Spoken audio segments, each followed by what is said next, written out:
ഇത്രയും പ്രതികരണം ഉണ്ടാകാൻ കാരണം പോസ്റ്റ് ഇട്ടയാൾക്ക് ഒരു കോൺഗ്രസ് ചായ്വുണ്ട്, ഒരു അനുഭാവിയാണ്. താങ്കളാണെങ്കിൽ നേരത്തെ ഒരു സമരവുമായി ബന്ധപ്പെട്ട് കോൺഗ്രസ് വിരുദ്ധനാണെന്നുള്ളൊരു ഇമേജ് നിൽക്കുന്നു.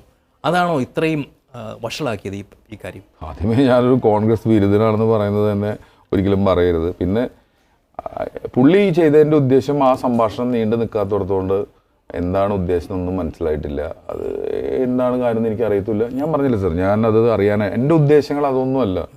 ഞാൻ ഇപ്പം ഇതൊരു പ്രേക്ഷകരോട് എനിക്ക് നന്ദി പറയാൻ പറ്റുന്നൊരു അവസരമാണ്. കാരണം ഈ സിനിമ വിജയിച്ചതിൻ്റെ ഒരു കാര്യം. രണ്ട്, ഇങ്ങനെ എന്നോട് താല്പര്യമുള്ള ഒരുപാട് പേർക്ക് ഞാൻ ചെയ്ത കാര്യം ഇഷ്ടപ്പെടാത്തവരുണ്ട്, അത് വേണ്ടായിരുന്നു എന്ന് എൻ്റെ ടീച്ചേഴ്സ് അടക്കം പറഞ്ഞു. അപ്പോൾ അത് ഒഴിവാക്കേണ്ട ഒരു കാര്യമായിരുന്നു. അത്രേ ഉള്ളൂ ആ കാര്യത്തെക്കുറിച്ചിട്ടുള്ളത്. പക്ഷെ അതിൻ്റെ പിന്നിൽ ഞാൻ എന്ത് ജസ്റ്റിഫിക്കേഷൻ പറഞ്ഞിട്ടും കാര്യമില്ല.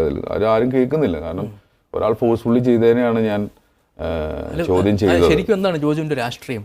സിനിമ, വേറെ ഒന്നുമില്ല. എനിക്ക് ഒരു അജണ്ടയില്ല സാർ, സീരിയസ് ആയിട്ട്. കാരണം വെച്ചാലേ അല്ല, ഏതെങ്കിലും തരത്തിൽ കോൺഗ്രസിനോടോ അല്ലെങ്കിൽ ഏതെങ്കിലും രാഷ്ട്രീയ പാർട്ടിയോടോ താങ്കൾക്ക് വിരോധമുണ്ടോ?